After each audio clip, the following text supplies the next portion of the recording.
Act 1, Scene 1. So you're all, no, all, the vast majority of students studying for Leaving Cert 2025 will be looking at this play as their single text for reasons I won't go into now. And the vast majority of you struggle with the ins and outs and the intricacies and the complexities of the play. And the idea of this sequence of videos is to explain really, really quickly through my summaries what is important in each individual scene. The first one is the hardest scene because it's the abdication scene, but I'm going to get through it. I'm going to get really, really, really go fast through this, okay? So let's get going. Act 1, Scene 1. What do we know about it? It's the abdication scene. We all know what that means, don't we? It's the scene where a king gives up his position, okay? Again, remember this. At the core of this play is this idea of the divine right of kings. That idea is that kings and queens are picked by God to rule. Therefore, when the king abdicates, he disrupts the order, the natural order created by God for the kingdom. So to abdicate is an intensely selfish thing to do because it causes it causes harm to the kingdom, and it's the king's duty to protect the kingdom. And that's one of the core principles of this play, how at times we have to make a decision about what's right for us as individuals as opposed to what's right for the community we live in or the nation we inhabit. So that's a core principle of the play. I'm already going too slow. So we know that at the beginning of the play, we meet Kent and Gloucester, and if you don't know who they are important noblemen of the kingdom. So they're titled, they're earls of the kingdom, okay? And they discuss Lear's imminent abdication, but there's also this little interaction with Gloucester's illegitimate son, Edmund. Don't forget, in the world of the play, there's legitimate and illegitimate. Legitimate is Edgar, Gloucester's son. Illegitimate is Edmund, Gloucester's son. Legitimate means born within a marriage. Illegitimate means born outside of marriage. So essentially, Gloucester has a wife or had a wife, and years before the play was, the action of the play occurs, she was pregnant. While she was pregnant, or just after she had her baby, he had an affair, and the result of that affair was the son Edmund. So Edmund is a source of shame for Gloucester. This is really important because every time Gloucester looks at Edmund, he's reminded of his own failings and his own sins. Gloucester begins the play, like Lear, as a deeply unsympathetic character, and one of the things Shakespeare does to alienate the audience from Gloucester is have Gloucester say vulgar and disrespectful things about Edmund's mother. We'll look at the quotes towards the end of this scene. So remember, this play is about a journey, and two characters in the play go on three characters really, have to include Edgar in that, go on a really extraordinary journey of change and redemption. Main one is Lear, second one is Gloucester, third one is Edgar. Edmund's later treatment of his father should be viewed in the context of this treatment. In other words, later in the play when Edmund is really, really, really mean to his father and makes it his policy to cause harm to his father, we know it's wrong what Edmund does, but we also know why he does it. And one of the reasons he does it is because of the bitterness and the resentment that has built up over years of neglect or mistreatment that is evident from the way Gloucester speaks to and about him at the beginning of the play. So Lear then comes in. Oh, we learn about Edgar as well. Lear then comes in, and when he comes in, you can see he's a really, really, really powerful guy because he turns around to Gloucester, who's a really powerful guy himself, and he tells him to go and get the King of France and the Duke of Burgundy. So he's summoning a king, he's summoning a duke, he's given instructions to an earl as if the earl is a lowly servant. So Lear is a powerful, powerful man. We know that France and Burgundy, they are in Britain because they're looking to marry Cordelia, so they are suitors or competitors for Cordelia. And then Lear makes his big announcement. And his announcement is he intends to abdicate and split the kingdom between his three daughters. Now, this is an intensely selfish and foolish act. As I said, to abdicate is to inflict disorder upon the kingdom. Okay, so it's a failure of his duty. But also to divide power is to create a power vacuum where there will be rivalry between the three power bases within the kingdom. So again, the decision to abdicate and the decision to divide power is an example of Lear's folly, F-O-L-L-Y. his irrational, illogical decision-making at the start of the play. And those qualities are the hallmark of Lear for the first 3 acts of the play until he goes through his climactic moment of redemption. So, before he divides the kingdom, he decides to force his daughters to participate in a love test. Now, this is an extraordinary thing for any parent to do. So Lear, don't forget, abuses his power both as a king and as a father. Lear has authority over his daughters, both as their king and as their father. So when he says he's going to divide the kingdom, he tells them they have to make these public declarations, protestations of their love for him in order to receive their share. Now that is abusive, it is humiliating, it is debasing, it is cruel, and yet Lear can see none of that. He is an intensely vain man. Lear's hamartia, or his fatal flaw, I prefer the term, is his hubris, which is excessive pride leading to his ruin, which is what happens in the play. Hamlet's is procrastination, Othello's is the green-eyed monster, jealousy, Macbeth is ambition. All of these characters have a flaw which will ultimately lead to their ambition. Lear's is his hubris. He is so egotistical, so vain, and so pompous. All those words mean the same thing. I recommend you learn them and be able to use them when you're talking about his behaviour at the beginning of the play. But he is so egotistical, hubristic, you can say that. So hubris, and put TIC at the end of it to turn it into an adjective. He is so hubristic, he is so egotistical, so vain, so pompous, that he thinks that it's okay, essentially, to humiliate his children in public. And they're not children. These are grown adults who, want to have their dignity and be respected. But his self-interest, his desire for what he wants comes first. That's the most important thing for Lear.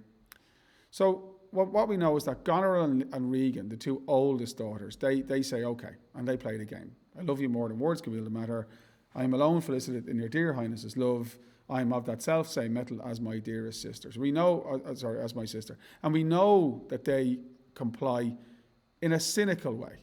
And remember what cynical means? It means that they don't mean what they say, but they're doing what they have to do to achieve their goal. They have been under the thumb, the power of their father for a really long time. And they want to get out from underneath that. They want to grasp the power that he's always had now that he seems foolish enough to offer the opportunity, and they are willing to, flatter him in an exaggerated and extravagant way, to tell him lies, essentially, in order to achieve their goal, so that they will be rewarded the land, and that's exactly what happens. So they lie, they say how much they love him, he is flattered, his ego plays a huge role in subjecting his intellectual mind. Their words are nonsensical. Their words are so hyperbolic, so exaggerated that nobody could believe them. But Lear does believe them because they're telling him what he wants to hear. And at the beginning of the play, therefore, corruption and cynical behaviour is rewarded. Cordelia, the youngest daughter, refuses to participate in the game. Now remember, she does love her dad, she does love him, and she does tell him she loves him. She says, I love your majesty according to my bond, no more nor less. And that means I love you as any child should love their parent, which is, there's no more to be said. But because she refuses to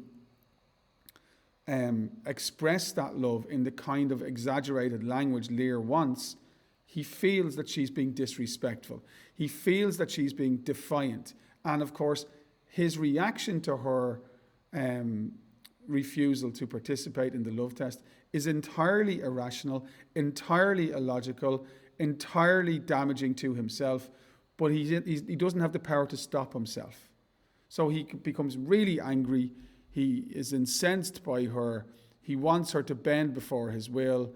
And when she doesn't, his response is violent and destructive, and she is banished and disinherited. And don't forget, when they're first introduced, the 3 daughters, they're going to have a sup of my coffee, it's early. when those three daughters were first introduced, he called Goneril our joy. Good quote to learn, folks, our joy. Another abuse of power, telling one daughter in front of the other two that she's his favourite. But that doesn't matter.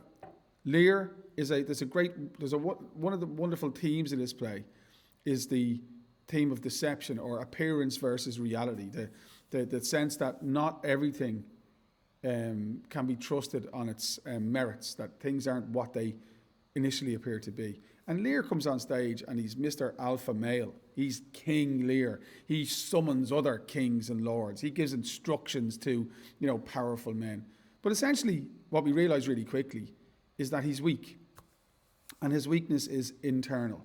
And his weakness allows him to be exploited by cynical people like Goneril and Regan, but also causes him to harm those who love him, like Cordelia, and we're going to see in a moment, Kent. So we know that Cordelia earns the respect of the audience for the way she deals with her father's wrath. Wrath means fury and anger. We won't get into now whether or not Cordelia was right in what she does in Act 1, Scene 1. We won't get into that. We could that's a discussion that we can have when we look at Cordelia's character, and we're doing the character analysis after we've been through the scenes of the play. But I think it's really important you understand Shakespeare just wanted her to be symbolic of goodness and decency and virtue, and an emblem, I suppose, of how when power is corrupt, good people suffer. And in tandem with that, we know Kent, who is again one of the heroes of the play, one of the noble, dignified, decent human beings that we meet in the play. He is also banished because he tries to defend Cordelia. So Lear rewards those who loathe him and banishes those who love him at the beginning of the play. His actions alienate the audience. He is foolish at the start of the play. Very important that we get this clear in our mind, okay? So the one daughter that truly loves him is banished, and the one courtier, a courtier is like a noble who serves the king, who is brave and loyal enough to stand up and say, no, you're wrong, that man is banished too. And don't forget, when Kent stands up to challenge Lear, he's not challenging Lear out of disrespect. He's challenging him because he loves him. As I said to you in class, he's challenging him because it's like the attitude of a parent when a child won't eat their vegetables. You have to have the fight. You don't want to have the fight because you love the child, but you have to have the fight because you know what's in their best interest, and you know the importance of good nutrition. And that's kind of like Kent and Lear here. Kent knows he has to have the fight with Lear because he can see that what Lear is doing is damaging to himself. And Kent loves Lear so much that he cannot allow that to happen. Okay, so they're banished. Goneril and Regan have the kingdom divided between them, and their husbands, Albany and Cornwall. And again, Albany and Cornwall, tremendously interesting characters later in the play. Albany being a personification of decency and honour, and Cornwall, his antithesis, the personification of corruption and wicked intent. So Lear has made these silly decisions, and then he makes the worst decision of all. The worst decision of all is that he says that he intends to retain a retinue of 100 knights and servants. He intends to divide his time between his daughters and their respective capitals or headquarters, where they will govern their sections of the kingdom. But also then he says he wants to retain, and this is a really important quote, the name and all of the addition to a king. So what does Lear mean when he says he wants to retain the name and all of the addition to a king? He means he wants, even though he's abdicating, he still wants to be called king, and he still wants to be, sorry, that's the light's gone off in the room. 1 second. Do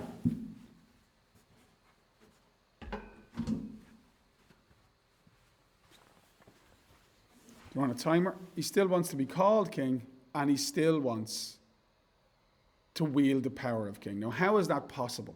In fact, let's just wheel that around. That is impossible. That's not something which can happen. You cannot hand over power and keep power at the same time. But he believes he can, because he believes that he's capable of doing anything at all because of his ego.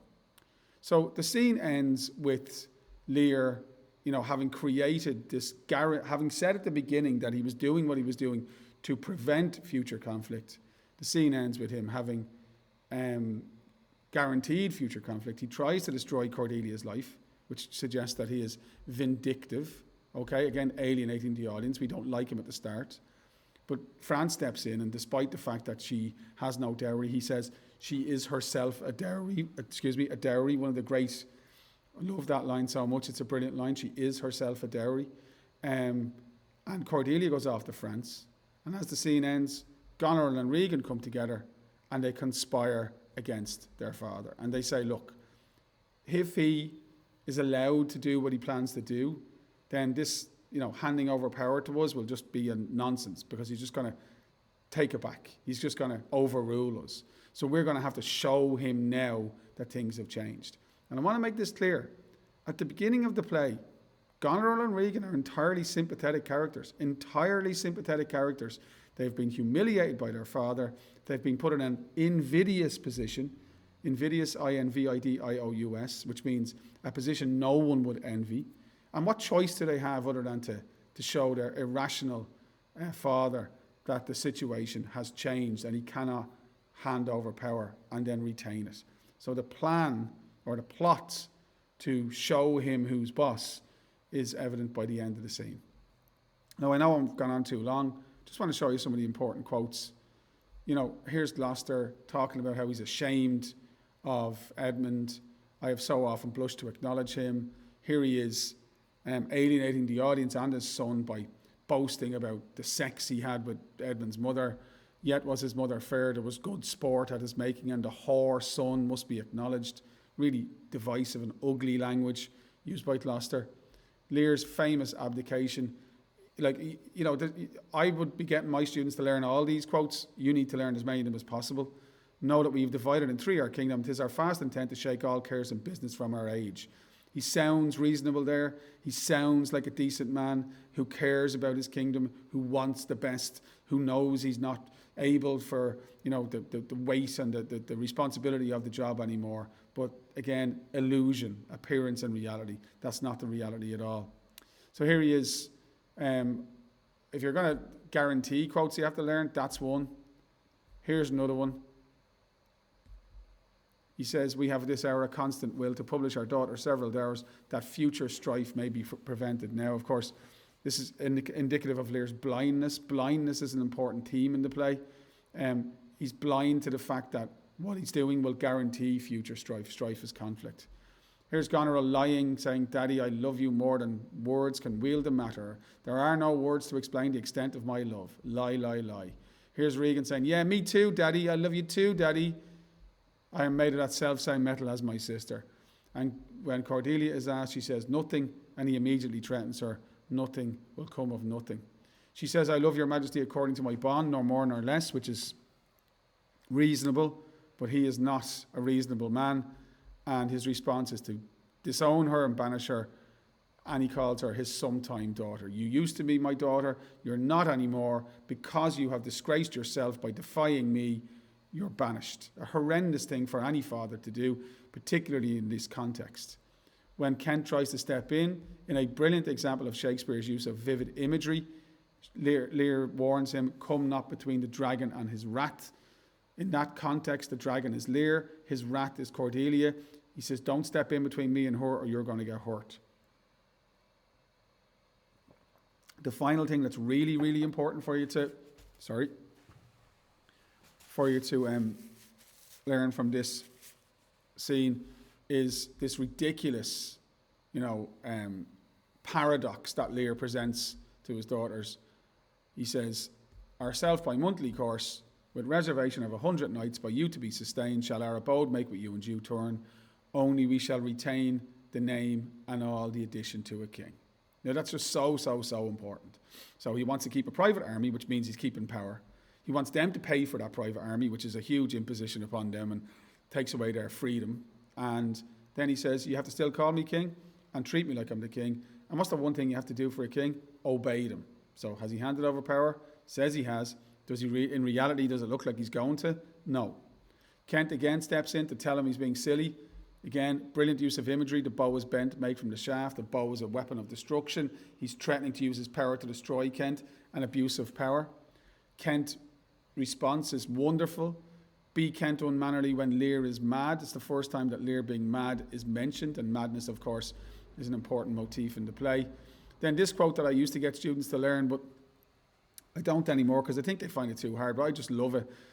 Thinkest thou, what wouldst thou do, old man? Thinkest thou that duty shall have dread to speak when power to flattery bows? And you're just going, whoa, Shakespeare, right? What's he saying? Do you think that your daughters are still going to flatter you when they're no longer afraid of you? Like, are you stupid, Lear? Do you think that having handed over power, that Goneril and Regan are still going to, tell you that you're the man? Of course they're not. So Kent can see the truth. Goneril, Regan, Cordelia, Gloucester, Edmund, everybody on stage can see the truth. But Lear, why can't Lear see it? He's blind. What has blinded him? His hubris, his sense of self-importance. Okay? The easier one for Kent, to, if you're going to learn it, just Kent telling Lear he's wrong. I'll tell thee thou dost evil. Beautiful. 6 words, 5 of them monosyllabic, direct and unadorned and typical Kent. So brave. And he's banished. King of France steps forward to, criticise Lear and tell him he's wrong to treat Cordelia the way he treats her. But Lear tells her, he wished she was never born. Better thou hadst not been born than not to have pleased me better. France says, I don't care whether she has money. She is herself a dowry. Absolutely beautiful, romantic thing to say. Good lad, France. And then the conspiracy at the end. Regan says to her sister, Jesus Christ, look what he's after doing to Kent. Kent really loved him. Look what he's after doing to Cordelia. She really loved him. He's unpredictable. He's dangerous. He's volatile. He could do this to us. Such unconstant starts that we like to have from him as this of Kent's banishment. And Goneril agrees, yeah. If he's allowed to, if we let him do what he wants to do, if we allow him to carry authority with such dispositions as he bears, then this is just going to be another humiliation for us. He's going to have handed over power, but essentially he's going to, in reality, keep the power. We can't have it. We have to do something, and we have to do it quickly. And that's why her last words in the scene are, we must do something and in the heat. We must do something and quickly. Brilliant, brilliant, brilliant way for Shakespeare to end the opening scene. Very complicated opening scene. By the way, no video I do after this will be as long as this, because this is the most complicated scene in the play. But we must do something and in the heat. It's just a wonderful, wonderful, wonderful line that Shakespeare uses as a cliffhanger, because we go, okay, they're saying we're going to do something and we're going to do it quickly. What are they going to do? So we're immersed into the world of the play. We're drawn in. The tension is there. We're curious. We want to know what's going to happen next. He's done a good job crafting a marvellous opening scene.